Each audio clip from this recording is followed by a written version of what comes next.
आज सरप्राइज देने वाला हूँ मैं। भाई और भाभी को बोल दिया था कि हम हरिद्वार नहीं जा रहे, क्योंकि भाई और भाभी बोली थी हरिद्वार जा रहे थे। मैंने बहुत फोर्स करा चलो, पर मैंने पूरी कोशिश करी और मना कर दिया कि नहीं, अब 4:30 बजे एकदम से बिना बोले बिना बताए निकल जाऊँगा मैं हरिद्वार। और रात को मैंने सरप्राइज दूंगा कि पहुँच चुका। अभी भाभी को नहीं थी, दीदी की मिलने नहीं होगा भतीजे से, तो मैंने नोटिंग कर दी। मैं वाशरूम में 5-10 मिनट लगे, इतनी देर में मैंने कहा चलो आता हूँ। तो मैं भाभी को बोलते चलो हमारी क्या भाभी।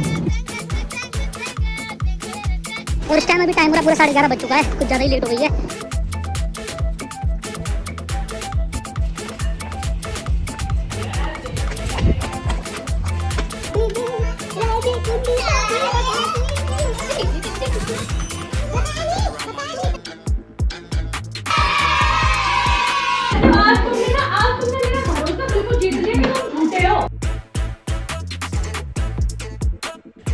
हे प्रभु हे हरि राम कृष्ण जगन्नाथ प्रेमानंद।